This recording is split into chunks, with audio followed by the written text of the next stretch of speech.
하는 제목으로 하나님의 말씀을 나누겠습니다. 우리 옆 사람과 한번 인사합시다. 예수님만이 능력이 되십니다 라고 한번 인사합시다. 다시 한 번 더요. 얼굴과 얼굴, 눈과 눈을 마주치면서 예수님만이 나의 힘이 되십니다 라고 한 번 더 인사합시다. 요즘 시대는 정말 똑똑한 사람들이 많은 시대입니다. 똑똑하지 않아도 기계만 잘 활용하면 정말 똑똑하게 살 수 있는, 스마트하게 살 수 있는 그런 시대인 것 같습니다. AI, 과학, 철학, 의학, 기술, 인간의 지식이 상상을 초월할 정도로 빠르게 발전하고 있습니다. 이번에도 말레이시아 거기 가서 저 열심히 이제 영어를 좀 써볼까 해서 갔는데 쓸 필요가 없더라고요. 스마트폰 하나 가지고 딱 이야기하고 한글로 이야기하고 딱 번역해다. 그것도 막 내 이야기가 나오니까 그렇게 하지 말고 바로 번역해줘 그러니까 말레이시아로 바로 번역이 돼요. 뭐 먹고 싶다, 뭐 어디 가고 싶다. 그랩이라는 그 앱을 통해서 여기서도 뭐 그러는데 그냥 내가 어디 가는 곳에 탁 누르니까 택시가 탁 나오고 내가 원하는 것 가격에 맞다 싶으면 콩 누르니까 뭐 2분 3분 안에 와서 뭐 가격 흥정하고 그럴 필요가 없더라고요. 가장 빠른 길로 내가 좀 어디로 가고 있는지 내 핸드폰 안에서 다 길이 보인다고. 그리고 또 택시도 가장 빠른 길로 그래야 이미 내가 누르는 순간에 결제가 되거든. 돈은 다 끝나버렸죠. 그래서 타는 순간에 뭐죠? 가장 빠른 길로 택시 운전사가 운전을 해가 그러면서 이제 돌아와서 한국에 돌아와서 우리 목사님들과 이렇게 이제 올라오면서 김해에서 올라오면서 차 안에서 이런저런 시대가 정말 이렇게 스마트한 시대다.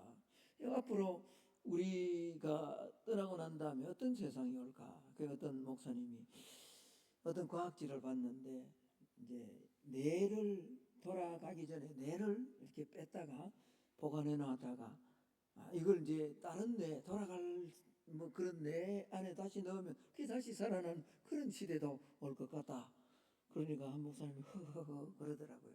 그러니까 그 목사님도 그렇게 얘기해요. 목사님 한 500년 전에 우리가 어떤 가선 노인이 저 물속에 한 500년 뒤에는 저 물속에 다 갔다가 다시 다른 나라로 가는 그런 시대다 올 것이다 라고 가선 노인이 다른 노인에게 이야기했을 때 그 이야기를 들었던 노인이 뭐라고 상상하고 뭐라고 말했을 것 같습니까? 여러분 어떻게 생각해요? 500년 전에 가선 이 양반이 다른 양반에게 야, 한 500년 뒤에는 물속에 사람이 기계를 통해서 이동했다가 다른 곳에 나온다 그러면 에이 미친놈 정신없는 사람 그런 게 어디서 그렇지 않겠어요? 그러면서 그렇게 제안한 그 목사님 그렇게 이야기를 하더라고요. 이제 환갑이 되면 눈이 어두우니까 눈을 한 양쪽을 다 빼가지고 새로 갈아 끼울 때 시대가 오고 팔이 노화되면 팔을 또다시 그렇게 할 시대가 올지도 모른다라고 그러면 웃으면서 올라왔습니다. 그렇습니다. 우리는 스마트폰 하나만 들고 세상의 모든 지식 검색할 수 있고요. 챗 GPT 같은 인공지능은 논문도 요약해주고 작곡도 하고 심지어 상담도 합니다. 여러분 기사서는 신문에 나오는 이런 기사 가운데 상당수가 챗 GPT가 작성하고 있다는 것 여러분 아시죠? 챗 GPT도 우리가 일반적으로 쓰는 GPT만이 아니라 다양한 GPT들이 나왔습니다. 설교도 작성해주고요.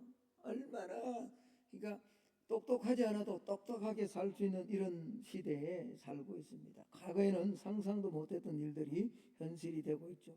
요즘 학생들은 시험 보기 위해서 사전에 유튜브를 통해서 다 학습해서 그렇게 시험장에 들어간다 그러죠. 회사원들은 빅데이터를 통해서 시장의 흐름을 예측하고요. 의사들도 AI의 도움을 통해서 질병을 조기에 발견합니다. 그래서 많은 사람들이 이렇게 말합니다. 이제 모르는 게 어디 있느냐 다 할 수 있다. 노력만 조금 하면 다 가능한 시대다 라고 그렇게 말을 합니다. 그런데 참 아이러니한 사실 하나가 있습니다. 이렇게 참 스마트하고 똑똑한 이 시대임에도 불구하고 사람들의 마음이 여전히 공허하다. 하이테크 시대일수록 하이터치가 필요하다라는 거예요.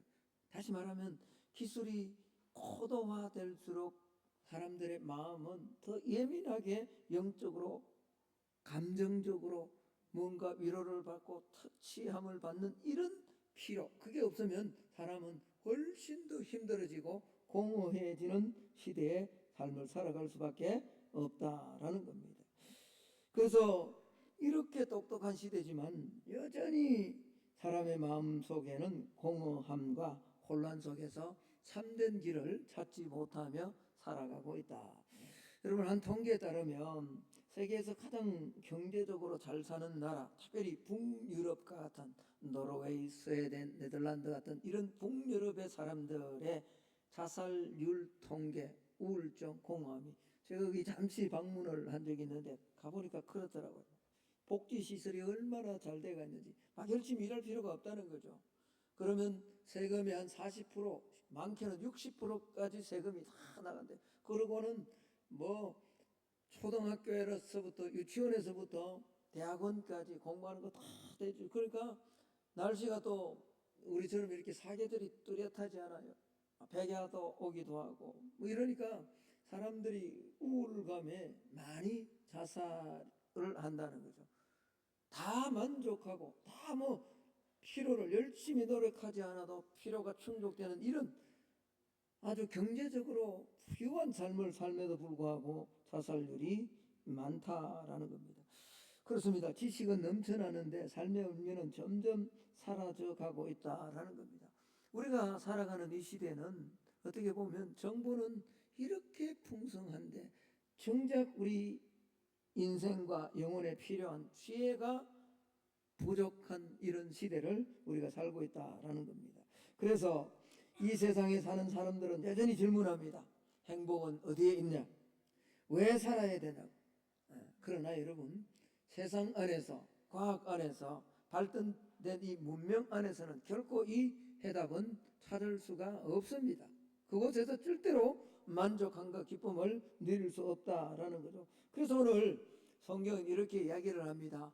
오직 십자가에도 어리석어 보이지만 하나님 주신, 하나님이 예비하신 이 복음 안에 인간의 생명을 살리고 가정을 살리고 참된 기쁨으로 세상을 살아갈 수 있는 능력이 이 안에 있다라고 말합니다. 자, 고린도전서 1장 18절의 말씀입니다. 우리 같이 한번 읽어봅니다. 십자가의 도가 멸망하는 자들에게는 미련한 것이요 구원을 받는 우리에게는 하나님의 능력이라. 그러니까 세상에 아무리 똑똑하고 아무리 스마트한 그런 과학이나 이런 기술 안에서 뭔가를 찾으려고 하면 절대로 구원의 즐거움, 구원의 기쁨을 찾을 수 없다라는 겁니다. 여러분, 복음은 세상 기준으로 보면 굉장히 어리석어 보입니다. 이 고린도 시대도 그랬습니다. 헬라인은 지혜를 자랑했고요, 유대인들은 기적을 구했습니다. 오늘 고린도전서 1장 22절 말씀을 한번 볼까요? 유대인은 표적을 구하고 헬라인은 뭘 구한다고요? 지혜를. 여러분, 이 바울이 고린도서를 쓸 당시에 고린도라는 이 도시는 로마의 헬라 지역에 위치한 그런 로마의 지배를 받는 그런 시대였습니다. 그런데 이 헬라 문화의 특징, 다시 말하면 알렉산더가 왕이 된 후에 지배했던 이 헬라 문화의 특징이 있습니다. 그건 다름이 아니라 지혜를 아주 사랑하고 지혜를 구했다는 겁니다. 그래서 철학이라는 이 학문이 굉장히 발전을 했는데 철학이라는 이 뜻 자체가 지혜를 사모하는 것이라는 이런 뜻입니다. 그래서 헬라 사람들은 지혜를 사모해서 세계적인 철학자들이 다 이 히랍 지역, 이 히랍이니 뭐 헬라니 그런데 뭐 좀 설명할 필요가 있습니다만 같은 의미다라고 깊이 들어가면 세분화할 수 있습니다만 같은 뜻이라고 보면 됩니다. 그래서 이 헬라에서 굉장히 많이 나왔습니다. 우리가 잘 아는 것처럼 소크라테스, 플라톤, 아리스토텔레스 뭐 세계적인 철학학자들이 다 이 히랍 지역, 헬라 지역에서 나온 헬라인들이죠. 고린도인들 역시 지리적인 욕구가 지적인 욕구가 대단해서 이 철학적인 지혜와 지식을 왜 헬라 사람들이니까 그렇게 구했다라는 겁니다. 그런데 당시에 이 문화에서, 헬라 문화에서 십자가는 굉장히 수치스러운 그런 형벌이었습니다. 오늘날로 이야기하면 전범이라든지 사형수 같은 아주 극악무도한 자들이 범죄했을 때 처벌을 받는 형벌이 이 십자가의 형벌이거든요. 그런데 우리가 믿는 이 예수 그리스도께서 십자가에 달려 죽으셨다? 당연히 헬라 사람들에게는 그런 하나님이 어딨냐라고 비웃었겠죠. 지금도 마찬가지입니다. 우리가 살아가는 이 세상은 화려한 것, 남을 짓밟고 승리하는 것, 어떻게 하든 세상에서 수단과 방법을 다 동원해서 남들보다 높은 자리에 올라가는 성공을 추구하는 이런 시대에 예수님이 답이다, 예수님이 능력이다 그러면 많은 사람들은 비웃겠죠, 속으로. 우리 하나님이 십자가에 달리셨다라고 우리가 복음을 전하고 이런 사람들에게 이런 말을 전할 때 그게 뭐야? 그게 무슨 우리 인생에 답이 되느냐? 좀 현실적인 답을 달라라고 그렇게 요구를 할 겁니다. 그렇습니다. 그럼에도 불구하고 하나님은 이 어리석어 보이는 방법을 통해서 인간에게 참된 인생의 의미, 구원의 문을 열어 주신다라는 겁니다. 그렇습니다. 하나님은 전혀 다른 방식으로 역사하셨습니다. 그게 뭐예요? 십자가예요. 십자가. 당시의 헬라 사람들에게 가장 미련하게 보이고 어리석게 보이는 십자가를 통해서 죄의 문제와 또 인생의 문제를 다 해결하셨다라는 겁니다. 여러분, 세상은 이해할 수 없습니다. 그러나 하나님의 방법은 완벽함을 우리는 꼭 믿어야 됩니다. 그래서 오늘 만약 십자가가 예수 그리스도가 우리에게 미련해 보인다면 어쩌면 우리도 멸망하는 자에 속했는지 모릅니다. 자, 18절을 다시 한번 볼까요? 1장 18절입니다. 십자가의 도가 멸망하는 자들에게는 뭐라고요? 미련합니다. 그러니까 예수 이야기하니까 예수가 목사님 우리 이미 예수를 가졌는데 그게 뭘 우리의 삶의 현실에 진짜 해결책이 됩니까? 미련하게 보인다면 어쩌면 우리는 진짜 복음과 진짜 능력을 받아들이지 못하거나 받아들였을지라도 인정하지 않는 삶을 살고 있을 수도 있다는 겁니다. 그러나 구원을 얻는 우리에게는 십자가의 도가 하나님의 뭐가 된다고요? 능력이 되는 거예요. 하나님의 능력. 하나님의 능력이 우리 안에 들어오면 모든 근본적인 문제가 해결되기 때문에 삶에 연결되어 있는 모든 삶의 문제는 다 해결될 수 있다라는 거죠. 여러분, 이 고린도 교회의 모습은 오늘 이 시대를 살아가는 우리 시대의 교회와 우리 시대의 성도들과 너무나 흡사하게 닮아 있습니다.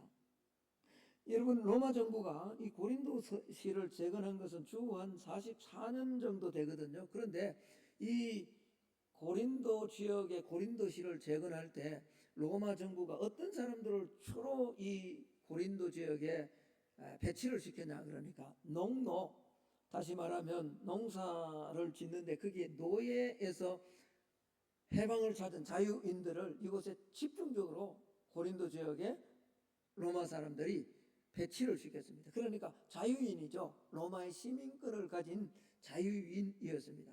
그러나 그럼에도 불구하고 실제로 자유인이었지만 신분에 있어서는 노예들보다는 조금 더 높은 이런 신분에 해당되는 그런 사람들이었습니다. 그런에도 불구하고 로마에서는 귀족들이 여전히 농노에서 자유인이 되었지만 이런 신분의 문제 때문에 억압하고 착시하고 견제가 있었는데 고린도시는 재건하면서 이제 새롭게 출발하는 그런 어떤 입장이기 때문에 귀족들이 이렇게 농노에서 자유인이 된 이들에게 견제하는 견제가 없습니다. 그러니까 뭐죠? 누구든지 내가 높은 자리에 올라갈 수 있다. 세상에 위대한 사람이 될 수 있다. 세상에 성공할 수 있다. 세상에서 내가 얼마든지 높아질 수 있다라는 세속적 성공의 욕망과 야망이 가득했습니다.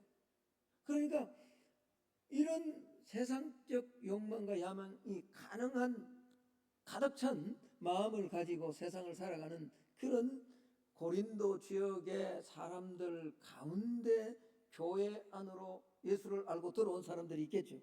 문제는 그렇게 들어온 사람들이 믿음 안에서 이런 세상적 욕망과 얼마든지 세상적으로 잘 될 수 있다, 노력하면 될 수 있다라는 이런 욕망이 믿음을 통해서, 말씀을 통해서, 십자가를 통해서 걸러져서 새로운 가치관으로 변화되어서 예수를 믿으면 믿은 후에 삶이 달라지겠죠. 그런데 문제는 뭐죠? 여전히 걸러지지 않은 상태로, 필터링이 되지 않은 상태로 교회 안에 들어온 사람들이 많았다는 거죠.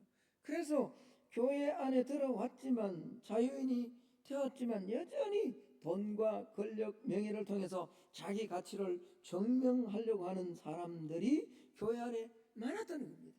그래서 여러분, 우리가 잘 고린도전서를 주일 오후 예배를 통해서 쭉 우리가 살피지 않았습니까?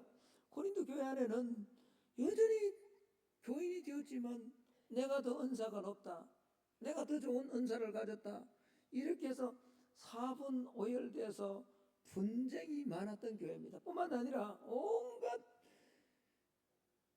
교회 안에 모든 문제의 백화점이라고도 말할 수 있을 만큼의 성적인 문제, 은사의 문제, 윤리의 문제, 이런 많은 문제들을 안고 있는 교회가 바로 이 고린도 교회였다라는 겁니다. 교회 안에서도 사람들은, 성도들은 서로 비교하고 누가 더 많이 아는지, 누가 더 많은 은사를 받았는지, 누가 더 말 잘하고 설득력이 있는지를 두고 경쟁하며 자랑하는 이런 교회가 되었다라는 거죠. 뿐만 아니라 유대인 가운데서 교회 안으로 들어온 사람은 오늘 22절에서 말씀하고 있는 것처럼 기득이 있어야 된다. 하나님의 사인이 계속 신앙생활 속에서 있어야 된다. 이런 설득, 이런 요구를 교회 안에서 계속 했다. 어쩌면 지금 우리 한국교회 사람들의 모습과 정말 다르지 않는 그런 모습을 보여주고 있다라는 겁니다. 세상에 성공을 쫓던 마음이 그대로 교회 안에도 들어왔습니다. 여러분, 세상에 성공을 쫓는 그 마음이 교회 안에 들어와서 난 여전히 성공하고 싶다, 이게 뭐가 잘못됐습니까? 전혀 잘못되지 않았죠. 그러나 성공을 똑같이 추구하지만 그 성공을 쫓는 목적과 과정과 이건 반드시 신앙 안에서 필터링이 되어서 똑같은 목적인 것 같지만 이유와 목적이 달라져야 됩니다. 우리도 성공해야죠. 여러분, 성공하시기를 예수님 이름으로 축복합니다. 잘 되기를 축복합니다. 잘 되는 게 좋죠. 그런데 왜 잘 돼요? 그것이 세상에 내가 예수를 모를 때 목적과 같이 그대로 오면 그건 교인이 아닙니다. 그건 교회가 아닙니다. 그렇죠? 그런데 문제는 뭐죠? 고린도 교회 안에는 이런 사람들이 여전히 많았다는 거예요. 오늘날도 마찬가지지 않습니까? 고린도 사람들은 지위와 명예를 원했지만 오늘 예수 믿고 교회 안에 들어와서 다만 원하는 것이 뭐죠? 지위와 안정입니다. 마음의 안정과 평. 그것 때문에 교회를 다닌다면 천국과 우리를 구원하신 예수님의 홀리신 보혈의 목적은 어디 있냐는 거예요. 그들은 기적을 원했고 우리는 뭐죠? 예수 믿으면 우리가 구원받아서 이게 기적인데, 가장 큰 기적인데, 그리고 제사함을 받았고 하나님의 백성으로 하루하루 세상 사람들과 똑같이 새끼를 먹고 살아가지만 다른 목적을 가지고 다른 가치관을 가지고 살아가는데 여전히 예수 믿고도 뭐죠? 해결책만, 예수 믿었으니 이 삶의 문제를 해결할 필요하죠. 똑같이 우리 아프니까 건강이 필요하고 슬픔을 당했으면 위로함이 필요하고, 여러분 이게 다 필요하죠. 그러나 다만 세상 사람들이 원하는 것처럼 해결책만 원한다면, 예수는 믿었으니 이런 해결책만 주십시오, 그렇다면 그건 진정한 교인은, 성도는 아니다라는 겁니다. 오늘날에도 사람들은 종종 이렇게 말합니다. 십자가, 예수님, 그게 내 현실 속에 무슨 도움이 되냐고. 그것보다는 돈이 더 필요합니다. 명확한 방법이 필요합니다. 여러분, 이런 말들이 교회 바깥에만 들린다면 문제가 아닙니다. 중직자들 입술 속에서도, 중직자들 대화 속에서 이런 공경, 여러분 한번 우리는 깊이 한번 우리 만나는 모임들, 전도의 모임이나 이렇게 친구들 모임, 교인들이 모이는 그 모임 안에서 나누는 대화들을 한번 깊이 점검해 볼 필요가 있습니다. 이게 필터링이 되어서 교회 안으로 들어와서 그리스도 안에서 바뀌어진 대화인지 아닌지를 점검할 필요가 있다라는 겁니다. 성도들 가운데도 종종 복음보다는 자기 방식, 자기 지혜를 더 신뢰하려고 합니다. 기억하셔야 됩니다. 복음은 때로는 비효율적으로 보이지만 하나님의 방법, 하나님의 시기는 가장 정확함을 우리는 인정해야 됩니다. 여러분, 고난을 당하고 있습니까? 혹시 어려움을 당하고 있습니까? 여전히 기도하는데도 응답이 되지 않습니까? 하나님이 손을 놓은 것이 아니라 하나님은 보이지 않는 손으로 여전히 역사하고 계시는 줄로 믿습니다. 그리고 가장 정확한 때 하나님은 드러내신다라는 겁니다. 세상의 지혜는 순간을 바꾸지만 하나님의 복음은 우리 인생 전체를 바꾼다는 사실을 꼭 기억해야 됩니다. 세상은 복음을 약하다라고 말하지만 오늘 분명히 말씀합니다. 복음은 하나님의 능력이 된다라고 말합니다. 십자가가 미련해 보이지만 그것이 최고의 전략입니다. 그래서 제가 놓치지 않고 암송하는 말씀입니다. 고린도전서 1장 25절의 말씀입니다. 우리 같이 한번 읽어봅시다. 25절 시작. 하나님의 어리석음이 사람보다 지혜롭고 하나님의 약하심이 사람보다 강하니라. 믿으시기를 예수님 이름으로 축복합니다. 하나님의 어리석음. 하나님의 어리석음이 뭘까요? 오늘 말씀하고 있는 십자가잖아요. 십자가. 이게 십자가 이야기하면 그게 뭐야 그러는데, 여러분 너무 우리가 예배 때마다 또 확인하고 또 붙들고 또 새롭게 해야 될 게 십자가입니다. 나를 위해서, 우리의 죄를 위해서 근본적인 문제를 해결하고 참된 기쁨과 영생을 주시기 위해서 하나님께서 계획하시고 만세 전에 계획하시고 때가 되어 2000년 전에 이 땅에 보내주신 그 십자가 안에 하나님의 지혜와 하나님의 능력이 있는 줄로 믿습니다. 그 십자가를 우리는 매일 붙들어야 된다. 그렇습니다. 하나님의 지혜는 단순한 겁니다. 복잡하지 않습니다. 현대인들은요 너무 복잡하게 우리가 생각합니다. 정말 예수 믿는 것만으로 사람이 바뀔 수 있을까? 제가요 처음 목사가 되고 이렇게 막 뜨거운 열정을 가지면 내가 막 열심히 하면 사람이 바뀌는 줄로 그렇게 믿고 그렇게 착각을 해요. 대단한 착각입니다. 어떤 중세 수도사가 말한 것처럼 하나님 젊었을 때 하나님 나를 통해 온 세계를 바꿔다 막 열심히 하고 기도하고 그러면 세계, 근데 한 시간이 흘러 한 중년쯤 되어서 보니 주변이 뭐 전혀 그러지 않다. 이제 좀 더 새롭게 기도를 했습니다. 하나님 내 주변에 있는 사람들을 좀 바꿔달라고. 근데 뭐 여전히 똑같대요. 마지막에 노년이 되어서 하나님 앞에 설 때쯤 돼서 그가 깨달았다고. 하나님 이제 남은 인생은 정말 내가 변화되고 내가 하나님의 말씀 앞에 서고 제대로 살아갈 수 있는 은혜를 달라고요. 여러분, 인간이 지혜로 사람을 바꾸지 못합니다. 내가 내 자신을 못 바꿉니다. 내가 내 자녀를 못 바꿉니다. 나를 바꿀 수 있고 내 가정을 바꿀 수 있고 교회를 바꿀 수 있고 우리의 삶을 바꿀 수 있는 것은 십자가 예수 그리스도 한 분밖에 없는 줄로 믿습니다. 내가 예수를 만나면 내가 변화됩니다. 아멘. 내가 변화되면 내 자녀나 내 가정이 바뀌지 않아도 하나님이 주시는 평강과 기쁨은 경험하고 누리고 하나님이 원하시는 삶을 얼마든지 살아갈 수 있을 줄로 믿습니다. 그래서 십자가에 단순한 거예요. 너무 단순한 거예요. 복잡한 게 아니라 너무너무 단순하다. 십자가의 복음이 내 인생의 문제를 해결한다라는 겁니다. 성경은 분명히 말합니다. 하나님의 지혜에 있어서는 이 세상이 자기 지혜로 하나님을 알지 못하므로 하나님께서 전도에 미련한 것으로 믿는 자들을 구원하시기를 기뻐하셨다. 자, 21절을 한번 볼까요? 21절. 하나님의 지혜에 있어서는 이 세상이 자기 지혜로 하나님을 안다 모른다. AI 이렇게 이야기를 하지만 그런 것 가지고 절대로 하나님을 알지 못합니다. 인생의 참된 영혼의 참된 만족은 있을 수 없다라는 겁니다.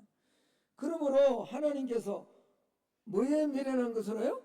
전도에 미련한 것으로. 예수 믿어야 구원이 있습니다. 예수 믿어야 참된 만족이 있습니다. 여러분, 이게 얼마나 미련해 보여요. 오늘 21세기에 이렇게 복음을 전하면 코웃음을 치죠. 그러나 이 전도에 미련한 것을 통해서 믿는 자들을 하나님은 구원하시고 믿으면 그 안에 참된 기쁨과 생명과 평안이 있기 때문에 이 사람들의 눈에는 너무너무 미련하게 보이지만 미련하게 보이는 그 하나님의 방법 안에 복음의 능력, 하나님의 능력이 담겨 있다라는 겁니다. 오늘 예배드리는 우리 모두에게 이 말씀이 내 것으로 받아지는 그런 은혜와 복이 있기를 예수님 이름으로 축복합니다. 여전히 문제 가운데서 힘들어하고 어려워하는 분이 다른 건 할 거 없습니다. 예수 십자가, 예수님의 능력, 복음의 능력을 순수하게 받아들이면 됩니다. 세상은 논리와 과학, 방법과 성과를 다 말합니다. 그러나 하나님은 전도입니다. 여러분, 이 전도는 내가 누구에게 복음을 전하는 것이지만 전도의 근본적 기초는요, 먼저 내가 예수를 알아야 됩니다. 예수를 경험해야 됩니다. 예수님이 내 구주가 되어야 됩니다. 아멘? 이게 안 되면요, 전도라는 것은 다 가짜입니다. 내가 목사인 내가 하나님을 알지 못하고 하나님을 경험하지 못하고 예수 생명이 없는데 거기서 증거되는 아무런 미사 어구를 선다고 그게 전도가 되겠습니까? 아니면 생명이 있을 수가 없습니다. 그 전도에 미련한 것은 먼저 내가 십자가를 경험하는 거예요. 내가 복음의 능력을 경험하는 거예요. 얼마 전에 지역신문에 실린 작은 간증입니다. 한 중년 여성이 술과 도박으로 무너진 남편과의 관계 속에서 20년 넘게 눈물로 살아왔다는 겁니다. 그러니까 자녀들도 점점 아버지를 미워하겠죠. 가정은 무너지는 듯 했고요. 이 여인이 정신과 치료도 받고 상담도 해보지만 사실 그게 일시적인 효과는 있지만 상황이 점점 나빠졌다는 겁니다. 그런 어느 날 아는 사람이 전해주는 이 복음의 메시지, 그래서 예배에 참석하게 됐는데 어느 날 아주 단순한 진리입니다. 예수님께서 당신의 죄를 위해서 십자가에 달리셨다. 당신이 포기한 그 가정도 하나님은 회복시킬 수 있다. 이 단순한 복음, 예수님께서 당신의 죄를 위해서 돌아가셨다. 이걸 그대로 받아들였다는 거죠. 여러분, 제가 다시 한번 말씀드리는데 주님께서 저와 여러분의 죄를 위해서 십자가를 주셨습니다. 오늘 다시 한번 이미 알고 있으니까 이러면 아멘도 안 하죠. 아멘도 안 하시죠. 이게 근본, 이게 중심이에요. 예수님께서 저와 여러분의 죄를 위해서 십자가에 돌아가셨습니다. 이걸요 깊이 한번 묵상해 보자고요. 그러면 이 묵상에서부터 내 영혼이 살아나고 내 가정이 살아나고 우리 교회가 다시 살아나고요, 내 관계 속에 무너진 모든 것들이 회복될 수 있다는 거죠. 이 여인이 이걸 그대로 받아들임으로 남편을 그렇게 힘들게 하는 남편을 보겠습니까? 이 말씀을 그대로 받아들였을 때 제일 먼저 이 여인이 점검하고 집중했던 게 뭘까요? 누구일까요? 자기 자신의 신앙과 자기 자신의 영혼의 상태를 보게 되는 거죠. 그러니까 뭐죠? 당연히 누가 변화될까요? 이 여인이 변화되고, 그러니까 자녀들이 바뀌고, 자녀들이 바뀌니까 남편이 또 뭐죠? 미안해지잖아요. 그러니까 뭐죠? 결국 남편도 교회 와서 남편도 이 단순한 복음 예수 그리스도를 믿으니 가정이 완전히 변화되었다. 그리고 그녀가 그렇게 말을 합니다. 저는 상담도 받고 공부도 했지만 나를 살린 건 결국 뭐죠? 예수님이 내 죄를 위해서 십자가에 돌아가셨다. 예수님 그분이 나를 구원하셨고 내 자녀를 살렸고 내 가정을 살려주셨다. 그렇습니다. 복음은 단순한 겁니다. 단순한 것. 그러나 이 단순함에 진짜 능력이 있음을 우리는 믿어야 됩니다. 그렇습니다. 오늘 이 십자가의 도가 사람을 살리고 가정을 회복시키고 무너진 마음에 소망을 다시 심어준다는 사실을 꼭 기억하시고, 이걸 교리로 받지 마시고요, 하나님의 능력으로 경험하는 오늘 예배로 올라온 우리 모두가 되기를 예수님 이름으로 축복합니다. 제가 이번에 말레이시아 가서 이렇게 느낀 것 하나가 있습니다. 그렇습니다. 가난하든 부자든 누구에게든 예수님은 필요합니다. 예수님만이 소망입니다. 할렐루야. 제가 거기 가서 3일째 되는 날 뭘 잘못 먹었는지 알레르기가 막 평생이 처음입니다. 선교를 그렇게 많이 다니고 했지만 눈이 다 이렇게 막, 지금 이제 약을 와서 주사를 맞고 해서 이제 풀렸습니다. 막 이게 막 얼마나 답답한데. 그래서 고통 가운데 한 2일을 내가 그렇게 힘들게 또 이렇게 아픔을 또 겪어본 적은 또 외국에서 말입니다. 처음인데 이게 똑같구나. 살아가는 게 똑같구나. 보니까 잘 사는 사람들도 있고 정말 가난하게 살. 근데 의외로 말레이시아가 제가 뭐 너무 몰랐던 것 같아요. 말이죠. 그러니까 우리보다 생활 만족도나 이런 게 굉장히 높고 이슬람이 강하기 때문에 복음을 제대로 받아들이지 않아요. 그런데 그들의 삶의 순간순간 대화를 통해서 참된 기쁨이 뭔지를 모르고 살아가는 사람들이 대부분인 거예요. 우리는 그렇지 않습니까? 우리는, 제가 목사잖아요. 여러분 장로님이고 권사님, 집사님 진짜 구원의 즐거움과 감격과 기쁨을 가지고 살아가냐고요. 여러분 그게 없다는 말은 여전히 우리가 교인이 되었지만 목사가 되었지만 필터링이 되지 않은 상태로, 아니면 필터링 되었다가 다시 잊어버린 모습으로 신앙의 삶을 그렇게 살아가는지도 모른다는 거예요. 복음은 단순한 거예요. 예수 안에, 예수님 안에 생명과 능력과 모든 문제 해결이 있음을 믿을 수 있기를 예수님 이름으로 축복합니다. 이론이 되어서는 안 된단 말이에요. 복잡한 시대일수록 우리는 더 단순한 진리로 돌아가야 됩니다. 복음이면, 예수님이면 충분합니다. 예수님은 여전히 강력하십니다. 예수님은 오늘도 무너진 영혼, 무너진 가정, 무너진 건강, 우리의 모든 것을 회복하는 하나님의 능력이 되시는 줄로 믿습니다. 세상의 지혜로는 하나님을 알 수 없습니다. 세상은 여전히 십자가를 어리석다라고 말합니다.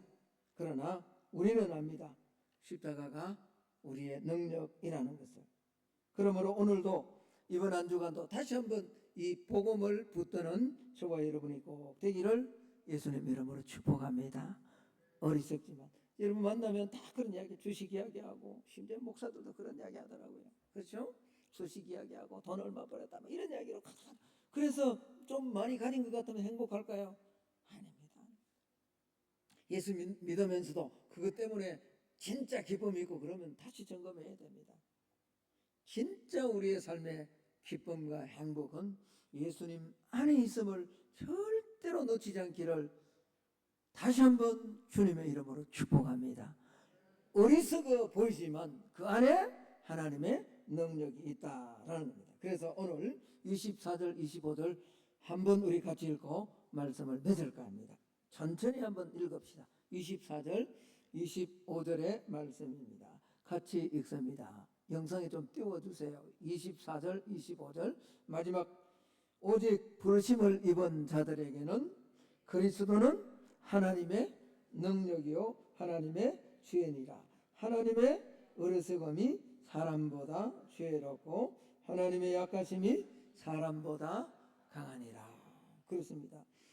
오직 부르심을 입은 자들에게는 그리스도는 하나님의 능력이고요, 하나님의 지혜인 줄로 믿습니다. 그래서 하나님의 어리석음을 붙드세요. 하나님의 약하심을 붙드세요. 끝까지.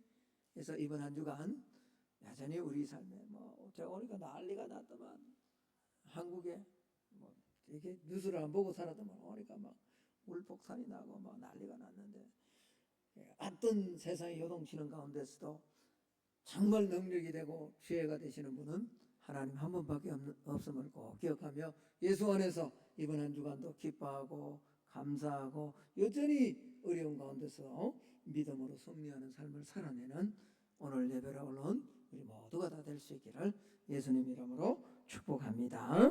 우리 함께 한번 기도하기를 원합니다.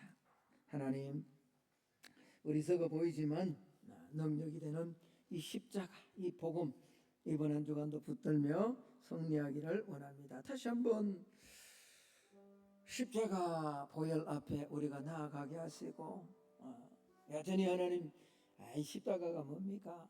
돈이 필요합니다. 건강에 이런 해결이 필요합니다. 이런 것으로 우리가 여전히 하나님 앞에 구하고 여전히 무릎 꿇는다면, 그것 때문에만 무릎 꿇는다면 우리는 어쩌면